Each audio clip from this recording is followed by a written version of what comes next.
hands together.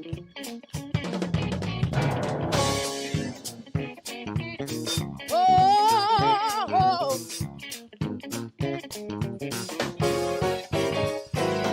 living, he loved me. Dying, he saved me. Buried, he carried my sins far away.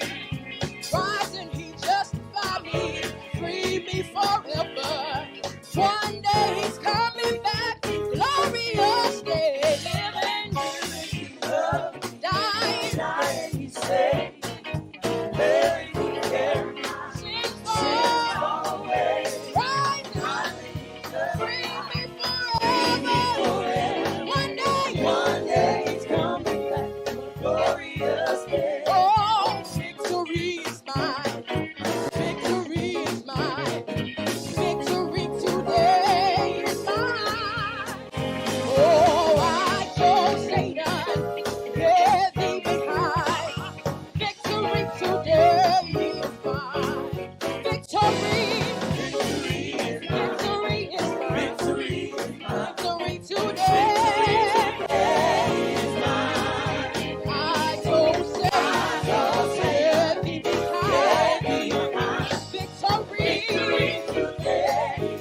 Oh, joy is mine. Joy is mine. Joy today is mine. Oh, I told Satan, get thee behind.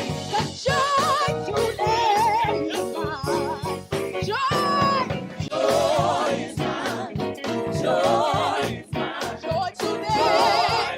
Is mine. I told Satan, get thee behind. Joy today is mine. Well, I'm a soldier in the army of the Lord. I'm a soldier in the army. I've got my war clothes on in the army of the Lord. Got my war clothes on in the army. I'm a soldier in the army of the Lord. I'm a soldier in the army. I got my war clothes on in the army of the Lord. I got my war clothes on in the army. Put your hands together. Put your hands together. Get on the devil's head. Stomp on the devil's head. Put your hands together.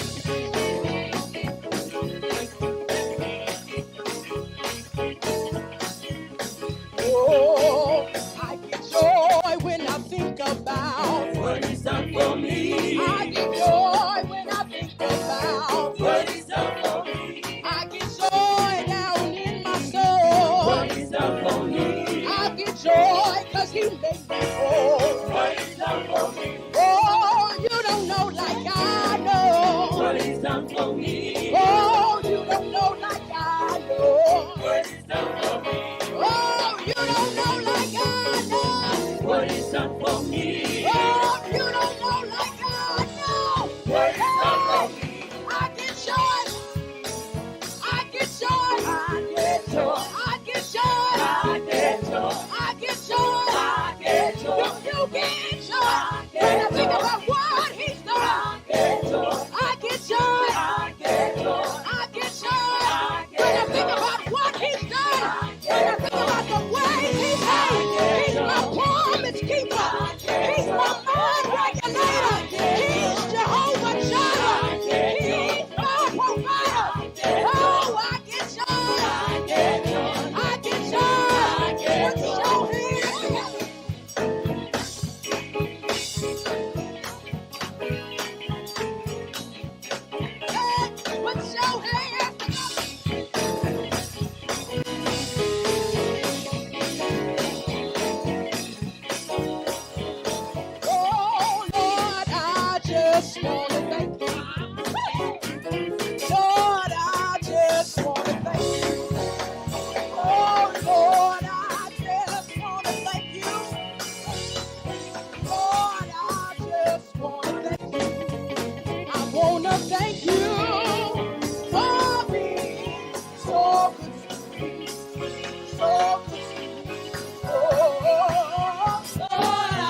What's up, family? Hey, it family. is our New Year's Eve experience. Are you glad you are here?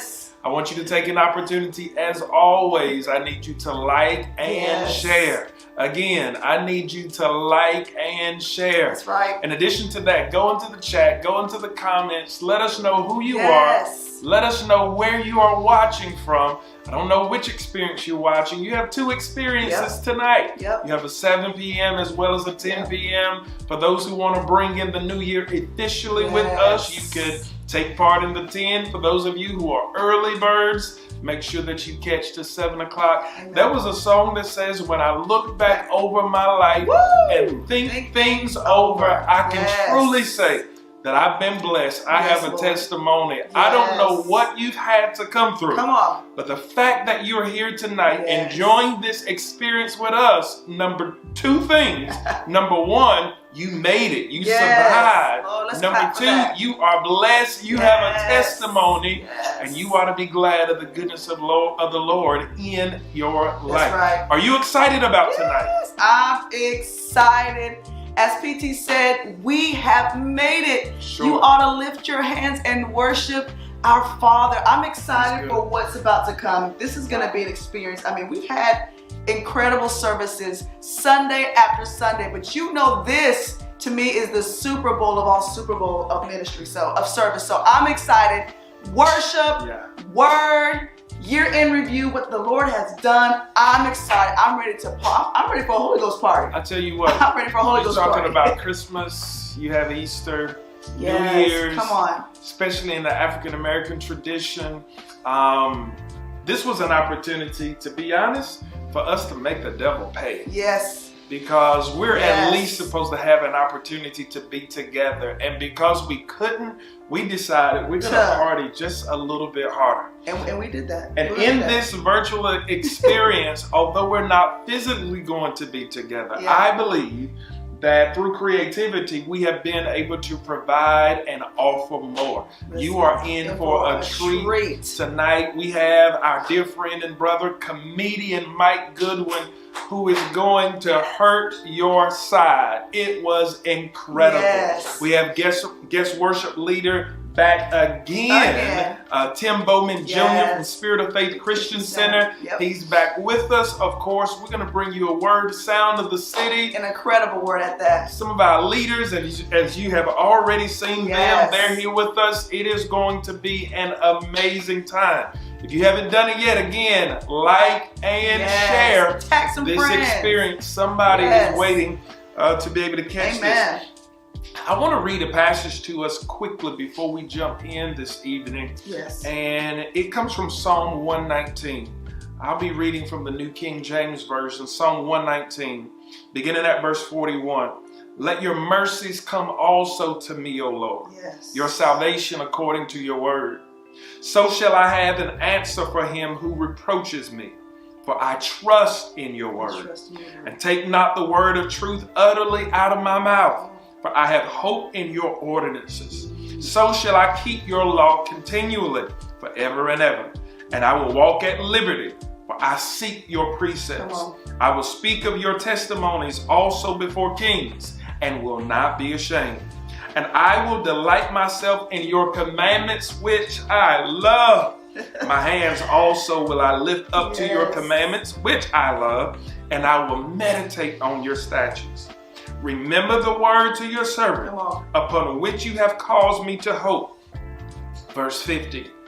This is my comfort in my affliction, for your word has given me life. When I look back through the course of 2020, it was almost as if this year was never going to end. And I don't know what's going to be coming in 2021, but I got a sneaky suspicion if you were able to survive this, there's not going to be much else that you can face that you're not going to be able to stand. What was my hope? What was that thing for me that pushed me through? It's the same thing we find in Psalm 119 and 50. For your word has given me life. It has been our experiences, our cyber sanctuary experiences, our connection, our time of study, our time of growth. It has been those things inculcated in the Word of God that has inspired me. It has pushed me. It has given me hope. And maybe you're watching tonight and you are on your last leg. I want to tell you that there is hope in the Word of God. There is truth in the Word of God. Freedom. There is faithfulness in the Word of God. And while you're here, I want to encourage you to stay with us all the way through. There's a word in the room for you tonight. With that being said, ladies and gentlemen, we're going to get ready and go. I'm ready. We're going to get out of the way. Let's go. And we're going to turn this thing over to comedian Mike Goodwin. He is a friend. We have known one another for years. This is maybe his third time, with the City Church of Goldsboro. And I laughed through this one as if I was hearing him for the first time. Man, he was crying. It is like something crying. I love a good comedian. Laughter is good for the soul, though. I love a good comedian. And tonight, man, we got an opportunity to end the year with a bang. Let your hair down, take your wig off. You're by yourself. Nobody's gonna see you in the camera. I want you to give it everything you got in your house. Bring the family in. You don't get this everywhere. That's right. Enjoy this moment. I think he went for about 40, 45, probably longer than that. I think we edited out some. He was non-stop. And we're going to give you absolutely as much as we can. I pray that you enjoy this. Thank you, City Church Nation. We love you. Because of your faithfulness, your generosity, we're able to do things like this. This wasn't free. It came at a cost. Absolutely. But in the end, I promise you, it will all be worth it. Give your attention to Mike Goodwin. Woo-hoo.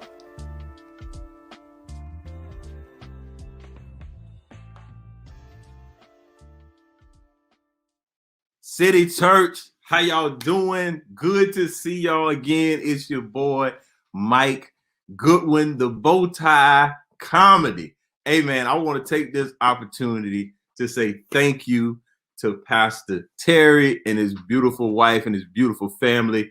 I've been knowing Pastor Terry probably for about 12 years. Matter of fact, I sent him an email today. Probably one of the first pictures we took way back when he was Minister Terry. He was Minister Terry back then, but now he's the Right Reverend. And I'm so honored to be someone that he considers a friend. Also, give it up for just all yourselves. Give yourselves a round of applause for logging in, for being here with us tonight. We're going to have a good time. I got so much to talk about that. This has been a year. This has been a year, folks. And hey, how y'all doing? How y'all doing? I see y'all in the chat. What's going on? Everybody, I want to tell you about this year. So I'm not gonna lie. I'm gonna go ahead and say this up front. When the coronavirus happened, I did not think it was for black people. I'm not gonna lie. I did not think it was for black people. We had enough to be concerned about. I heard the stories, something going on in China, something going on in Italy. I was like, yeah, that ain't really, that ain't for us. That ain't. And so when it hit the States, first thing that kind of caught my attention when Rudy Gobert got it. I said, wait a minute now. Okay, well, Rudy, he ain't really, you know what I'm saying? He got a Frenchman. He look black, black. He got a little je ne sais quoi inside. I said, that ain't really, that ain't about us. And then, Idris Elba got it. I said, oh, get in the house. Everybody, lock the doors, close the windows, get your behinds in the house. This is serious, people. Idris Elba, hey, get in the house, black people. I was not taking it seriously, but when I found out that Idris got it, I said, yes, sir, get in, close the door, don't call me. I'm going to be on the inside. Now, one of the things, there's so much that happened. When it first started, you had all your family members. I had family members. You would have thought they worked for the CDC. Man, I had I got a family member. I ain't gonna point them out, but this family member was sending emails to the group text. It was sending Texas, all the numbers in California. I'm like, hey man, all this on the news. Don't be putting this stuff in the group chat. Send me information that nobody knows. Don't send me information that everybody knows. You don't work for the CDC. Get in the house and sit down somewhere. And my uncle called me and he said, hey man, how y'all doing over there with the coronavirus? I said, the who? That's not what it's called, sir. He said, yeah, man. That coronavirus is messing people up. I said, man, sir, that's not what this is called. This is called the coronavirus.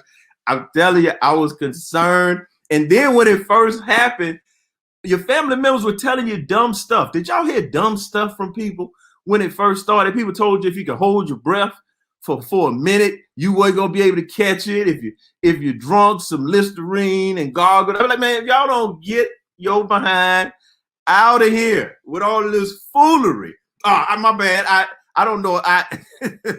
Some of y'all may not know me, but I'd have been to City Church a few times, but I'm Mike Goodwin, Mr. What You Not Gonna Do. That's my password. That's my key term. There's things that when I grew up as a child, my mother said my whole life, and she said a bunch of times, what you're not gonna do. And when the people started calling me with this foolishness about the coronavirus, I'm like, what you're not gonna do is tell me that I can't catch the virus if I can hold my breath for 45 seconds. What kind of foolery are you talking about? And I'm gonna tell y'all, look, this is how I knew when it was a problem. I mean, because I was a little skeptical, but I knew when they closed the Waffle House, I said, oh, no, sir, this is serious, people. This is bad. They closed the Waffle House? Get your behind on the inside. They don't never close the Waffle House, man. The Waffle House, the Ebola started at the Waffle House, and they just kept on serving people. They never closed during SARS and the bird flu, the mad cow disease. They never. When they closed the Waffle House, they say, "Yay, man, this is really a problem right here." And I love the Waffle House, people. I am a Waffle House connoisseur. I'm not even gonna lie. I enjoy myself an all-star breakfast. But there's some issues I do have with the Waffle House. One of the issues I think that people go to the Waffle House with unrealistic expectations. Yeah. Have you ever been in the Waffle House and somebody sitting up in there with an attitude? I was in the Waffle House. The woman, she's in the Waffle House, but she had a Cheesecake Factory expectation. I'm like, this is the Waffle House, ma'am. She was in there like, I want to speak to the manager. I was like, ma'am, this is the Waffle House. There is no manager. You can speak to the head cook. That's who you can speak to, ma'am. She told me, I'm going to be emailing corporate in the morning. I said, ma'am, the dude that's cooking your eggs is smoking a cigarette right now. I don't think they care nothing about your complaints. Hey, if you go to Waffle House, don't even look over there while they cooking. You sit and you look straight ahead. You look at the person that you there with. Don't look on the floor. Don't look in a mop bucket. You sit your behind and you look like you in an interview. You look around. You might not eat the food. You might just get up and leave. And you hungry because you just don't go to the Waffle House not being hungry. That's one of your last resorts. Like, that's not the first place you roll up to. So when you roll up to the Waffle House, it's an emergency. You got to eat. You got to eat. There's no other options this happening. And I have one issue with the Waffle House. I think the Waffle House need to review the dental plan that they have for their employees. I think they really need to evaluate the provider that they have. I'm just saying, there's a whole lot of gums in the Waffle House. A lot of gum and tongues I see every time I go in the Waffle House. And I realized I can't focus if I'm talking to somebody who done lost the majority of their teeth. I can't pay attention. If I'm talking to you and the majority of your teeth gone, you sound like Charlie Brown teacher to me. You sound like womp, womp, womp, womp, womp, womp. I can't focus. If I can look at you and see that little speed bag in the back of your throat, I just want to start training. I want to start getting my work. Start getting my workout in, people. That's what I'm trying to say. There's been some bright spots. There's been some bright spots this year in 2020. One of the bright spots, I've been digging what the NBA been doing. I've been digging I dug the bubble. I dug the social message of they're using their platforms to talk about the issues that we have. Even the restart. I'm down with the restart. There's one concern I do. One thing I wish we can make happen. Can we get KD to brush his head? Can we get somebody to go to Brooklyn with a brush? I'm talking about to put him in the headlock. We need somebody. We need a group. I don't know if y'all, there was a movie called The Drop Squad. You got to go look it up. But what they were doing, it was like a secret society of black people that would go get other black people who was out here carrying on with foolery. That's what KD is doing. Every time I see his head, I take off my belt. I'm sitting in my living room. I tell my son, get in there and brush your hair. Every time I see KD head, I tell somebody who I got influence with to go and brush their head. I go brush my head. I put myself in the headlock and brush. I said, man, what is? He look homeless. Why? Somebody said that's his superpower. Well, you need a new superpower. That we need to transfer that. Kim, that is not, the boy looked like he just got freed from the Emancipation Proclamation. What does the boy not date? Like I don't care how much money you make. Some kind of way, we need to get a brush to KD's head. Now he killing it on the court. What his skills, he can't, because I had an Achilles injury, so I can talk about that. But hey, that boy need to brush his head, man. I'm a Generation X guy. We just brush our heads for no reason. So I just can't see no other grown boy. He like a grown boy to me now. When your head look like that, when your head peasy, you shouldn't be no peasy head millionaire. That just ain't. That ain't good, people. That's not good. And we're gonna have to repent for some of this stuff we've been doing in 2020. We're gonna have to repent for watching 50-year-old men box for entertainment. What in the world are we doing? We have nothing better to do with our time to watch the 50. It sounded good. Like when I saw the advertisement, I said, man, there's never a time I don't want to see Mike Tyson fight.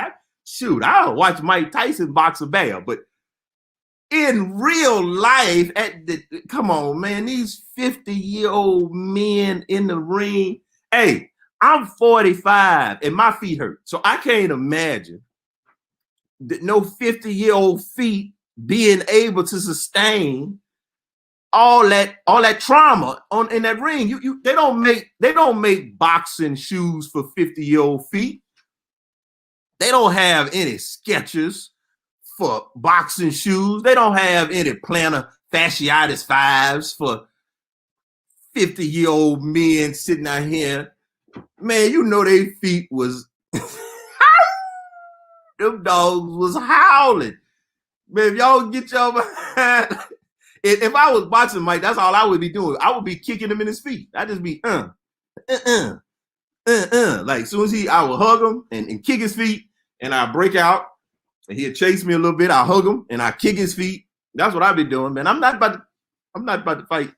I'm not about to box Mike Tyson. But why are we watching 50-year-old men? We don't want to see no 50-year-old men fight. I watch 50-year-old man preach. There's a bunch of stuff 50-year-old men can be doing. They should be. That's a young man sport. That's not for the older gentlemen with corns. I'm talking them dogs out there. They didn't, when they went to the corner, they put their feet in the bucket. They didn't put their mouthpiece in the bucket. They put their whole leg inside of the bucket. That's for young men. I got there's so many things. I'm at home every day with my family every day. We all here. This all up in the house, boy. This is Well, in fact, it got so bad one day because I'm on the road. I'm used to going and traveling. It got so bad one day. I just packed the bag and drove to the airport. I wasn't going nowhere. I just had to get out of the house. I just drove through the airport. I parked my car. I walked inside the airport and then I walked right back. I walked back to the car. I paid for parking for 14 minutes. I think I spent 14 minutes. But yeah, we all at the house, and shout out to all the virtual school parents. I was not prepared for what, I don't know what y'all call it. People say e-school, virtual homeschool. We whatever it's called, my kids are here. And they here every day. And I got fired from virtual school. I was teaching a class on virtual school, and my wife, she ended my contract. Yeah, she canceled my contract. Now I'm over snacks and security. That's my responsibility right now. We got a 10-year-old boy at my house, and I knew my son was a little bit different kind of fella, man. When the quarantine first happened, my son went to my wife and said that he was going to break a record for how many days he could go without taking a shower. No, sir. If you don't take your stinking little butt, and the boy already stinking for no reason. The boy get up in the morning smelling like a karate dojo. My son smelled like he worked third shift. I like, boy, what? Why do you smell like you got a 401k and a lunchbox in your room, sir? This is very inappropriate. It's awful. And they got the boy in there doing PE in his room. No, he not. No, sir. You get your little funky behind outside. I got to wear a mask to go in the boy room now, a gas mask. And he in there hopping around. Somebody got PE. No. You take your little putrid behind outside and play. That whatever y'all doing, you take the computer, all of it, the desk, everything. You're not gonna be doing this in my house. Having it smelling like NHL locker room. This is not, no sir. This is not what we doing. Son, you know, he an interesting character, man. He very, but son loves football, big football fan. He played flag football before he wasn't able to play this year. He played flag football, and that was a waste of money. Right there, yeah, it was a waste of money. They went defeated. Yeah, they went defeated. They won no games, 0 games. And I felt like the coach was sending mixed messages. I didn't like the messages that the coach was sending my son. They didn't win any games, but they tied one game. My son came home super excited, hopping around. I said, hey man, what you so excited about? My son was like, Dad, coach said that when we tie, it's like both teams won. No, son. Coach lied. Yeah. The score was 0-0. You both lost, son. This is not good at all. I told you, I feel like the coach is sending mixed messages. My son came home one day and said, Dad, coach said it doesn't matter whether you win or whether you lose. What matters is if you have fun. No, son. Coach lied again. I'm like, son, if you want to have fun, just go out in the backyard and play. But once I pay for registration, I need some wins, son. I need some first downs. I need some forward progress, son. I need some momentum. I done bought shoulder pads, helmets, and cleats. I need a return on my investment. I need an ROI, son. This is not good, people. This is what I'm up against. This is what I'm dealing with in my home. I was talking to my son. Matter of fact, I'm gonna tell you why I got fired. I got fired from a virtual school job because I taught my kids a lesson that stuff that I learned when I was a kid. I was teaching them some stuff. I said, man, y'all need to learn some of the lessons I've learned So I was teaching my kids about nursery rhymes. Y'all know these little weird stories that they told us when we was a kid. I told my kids about the old lady that lived in a shoe. There was an old lady that lived in a shoe. She had so many children. She didn't know what to do. So she fed them broth without any bread and whipped them all soundly and put them to bed. Yeah, that lady going to jail. You can't be out here advertising that what you're doing there, right? You can't do that, lady. That's not appropriate.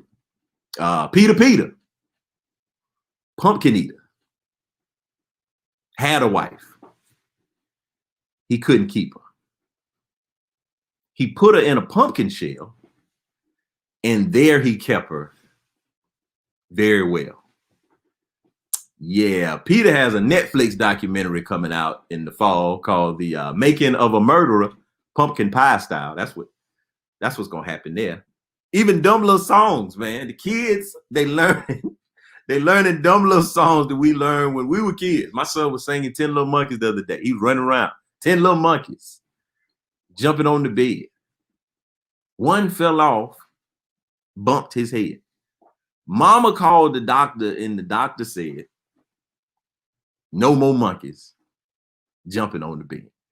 Then it was 9 monkeys, then 8 monkeys, then 7 monkeys. And I'm like, this doctor not gonna call Child Protective Services on this woman. This woman's clearly overwhelmed with all these children. She need to call the old lady in the shoe. That's what she need to call. I bet you they won't jump on that bed no more. I tell you that much. Every time it would rain, I sang this dumb little song to my son that somebody sung to me when I was a kid. It's raining. It's pouring. The old man is snoring. He went to bed and bumped his head and couldn't get up in the morning. I'm like, why am I singing homicide hymns to my son? Go to sleep, people. This is not good parenting. This is not what you're supposed to be doing. This is not appropriate, people. And I think a lot about my childhood. Because now my childhood's a lot different from theirs. Like my kids, they can Google anything. If they got a question about stuff, they could just Google it, man. I couldn't Google stuff when I was a kid. We was young. We couldn't just Google stuff. If I had a question, I had to go have a conversation with another person, or I had to go to the encyclopedia. And I was a weak little kid, so I could not pick up the encyclopedia. So I had no information. Now, I remember when I didn't know how to spell a word, I would ask my mother how to spell a word. You know what my mother would tell me? Look it up in the dictionary.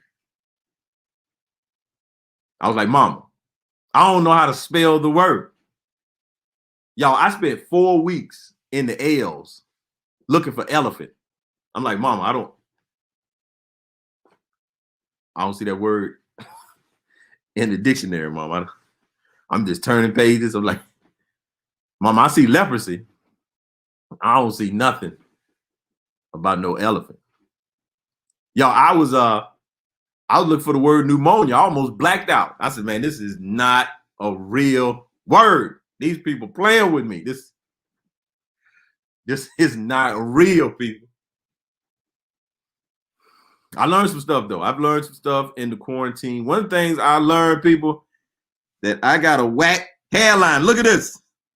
Look at this garbage hairline, right? Look in the world, man. I was looking at James's hairline when we got started. I was so look at this. My hair is doing, you know that song where it'd be like, reverse. Look at all this. I done came out the quarantine with more forehead. Look at all that. Man, you know what? If I go to a church service, I know them pastors be looking at my forehead. They be like, ooh, let me lay my hand. Look at all this. Man, somebody gonna give me a concussion at a church. All this a landing pad for an anointed hand. Look at it. All this. My hairline just doing this right here. My hairline just. All right. My hairline like that person. They gonna leave the party early, but they ain't gonna tell nobody. They just. I'm like, hey man, where you going? My hairline is terrible, trash.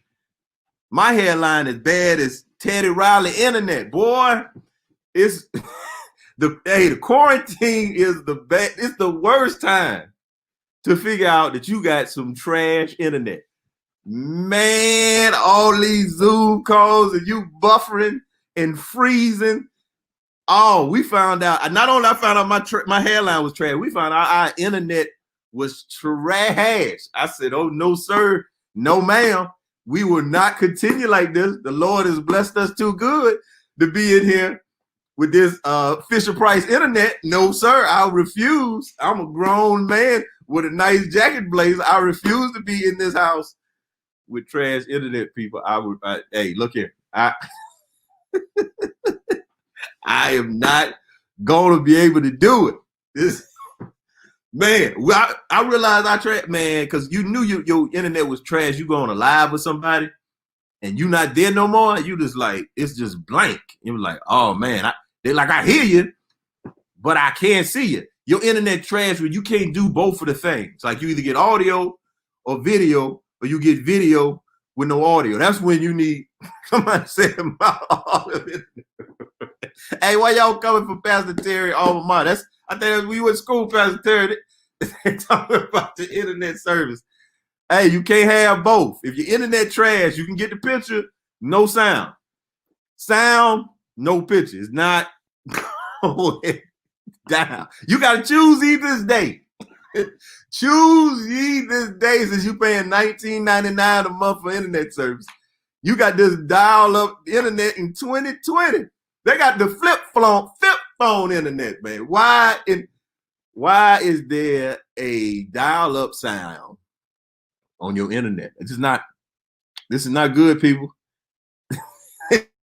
Good at all.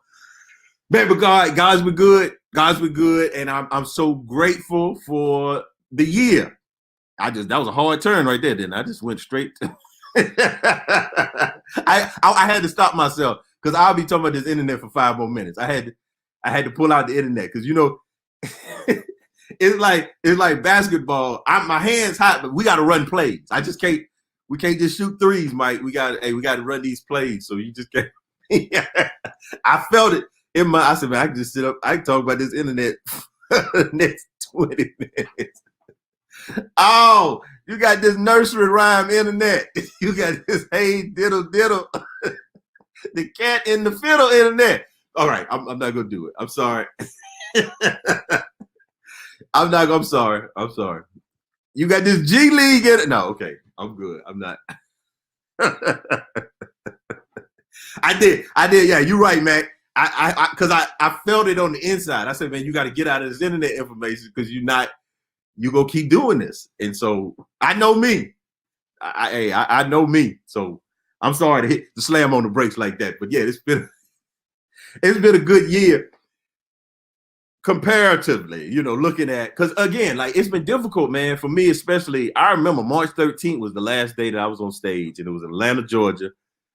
And then I got two emails and a phone call that wiped out the rest of my I'm talking about I lost $20,000 like and I was so tired because I mean God's been really, I've been on a good trajectory. So I've been flowing, man. God's been faithful, and I needed a break. So when the quarantine first happened, I secretly was kind of happy. I kind of was like, yeah, man, it's unfortunate this is happening, but I was like, yeah, I need to sit my butt down somewhere. And then as the days kept tarrying, I said, hey, wait a minute, Lord, I ain't need this much break. Even with like these internet shows, man, when Pastor Terry reached out to me, I just got myself to the place. I was like, yeah, I'll do something pre-record. Because when it first started, I was like, man, I'm not about to be sitting up here talking. I can't hear no laughing. I see y'all typing. I talking about y'all don't know how weird it is for me to talk to my computer. I don't hear a kiki, a ha ha. I see the emojis, but it's somebody. It's about that sound. I said, man, ain't no way in the world. I don't know if y'all remember if your mama dropped you off at your grandma's house and you didn't think you was gonna stay long. That's how I felt with the Zoom shows. I felt like I got to my grandma's house and she was like, "You hungry?" I'm like, "No, ma'am, I ain't hungry." I ain't say it, but I'm like, "Cause I ain't gonna be here long. I'm gonna be back on this road." And what I didn't know that my mama had gave my grandma some clothes. I see. Normally I pick out the clothes, and I didn't put my clothes together, so I thought I was just gonna, my mom gonna go to the store or something, and then come pick me back up. About 7 hours later, I was like, "Grandma, do you remember that food you offered me a little while ago? I wouldn't mind having some of that right there." That's how it was with these Zoom shows. People like, "Man, you doing these?" I was like, "Nah, bro, I'm good, man. I shucks, man. We go, this ain't gonna, this thing go, we go open up a little bit. We gonna be back at it. I'm good, player." They say, "Hey, man, you sure, man? We can get you." I say, "Nah, y'all go ahead on, do your little internet shows." That's what people try to disrespect your stuff, and they put little in front of it. Man, go do your little shows, man. I see you. That's what people talk to comedians. "Hey, I see you doing your little comedy, man. Look at you, boy. I see you out there. Boy, I see you doing your little shows. And I saw you go to the little church services." I said, "Man, you put a little on one more thing, I'm going to chop you in your throat." Hey. Man, I hope that y'all having a good time, because I know I am having a wonderful time. I'm thankful. Thank you, Pastor Terry, because again, this is therapy for me, because now here's the other thing though. Now this is y'all might need to edit this out. I don't need to know if this gonna make I don't know if this need to make the final cut.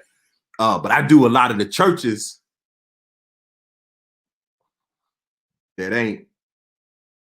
So I've been back on the road since about October, because I do a lot of and some of them don't really take it like as serious as we take it. They just out there willy-nilly, not trying to wear no mask.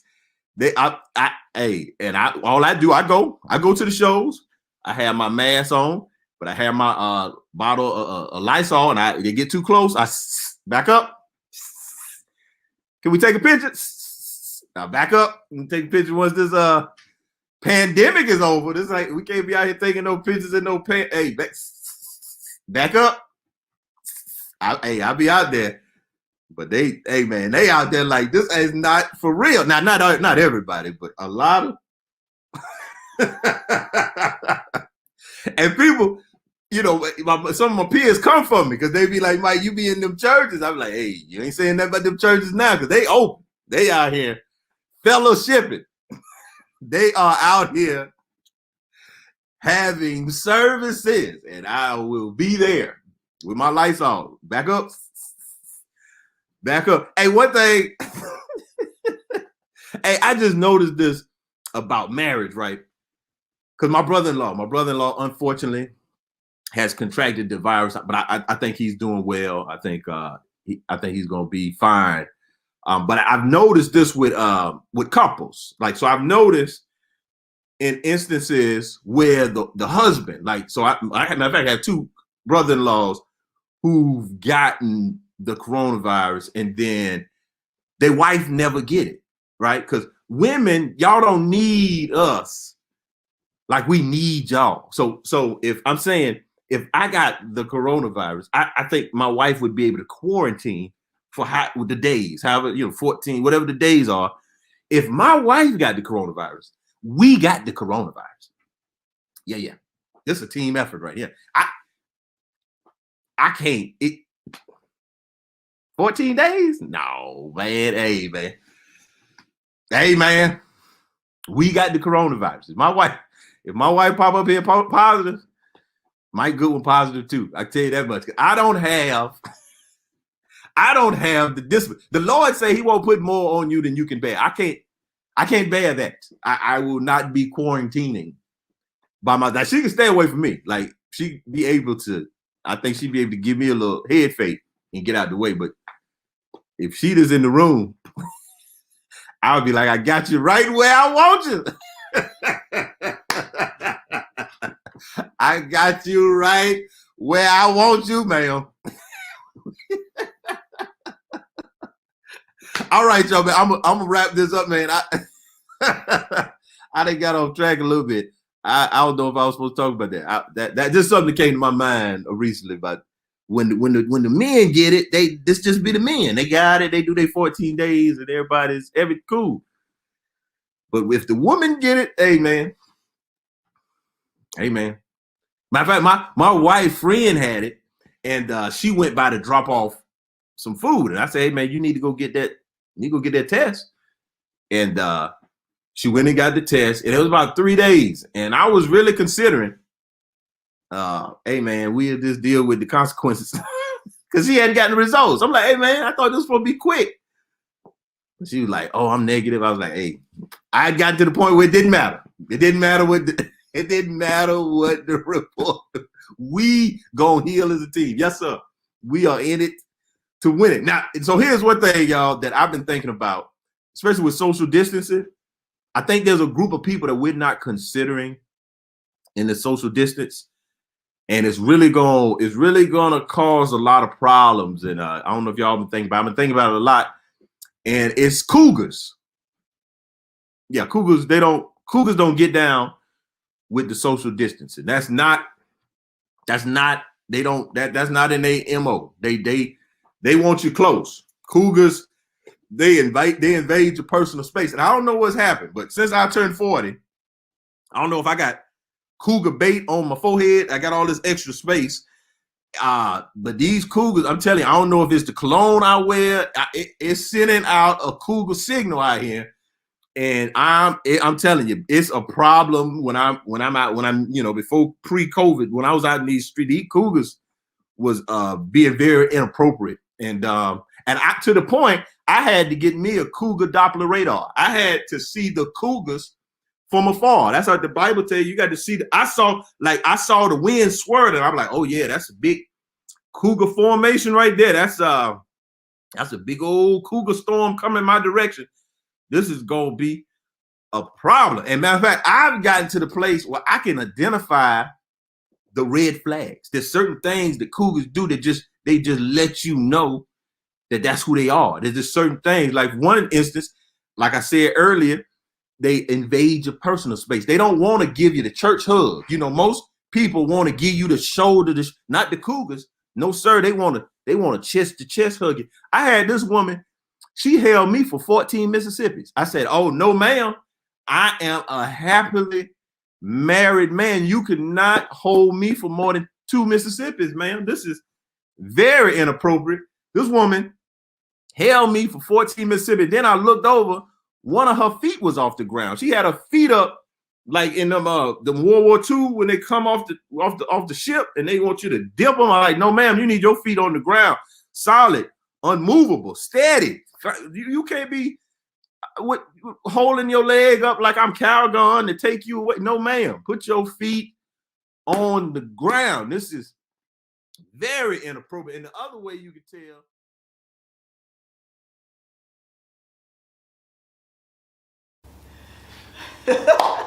I told you. We told you it was going to be crazy. He is silly. And that was amazing. We needed that. I hope you are joyous. Yes. I hope your heart is filled with happiness. Yes. I hope that was almost as a medicine to your soul. We needed that. By all means, if you're watching the 7 o'clock experience, invite somebody for the 10. That was absolutely worth the price of admission.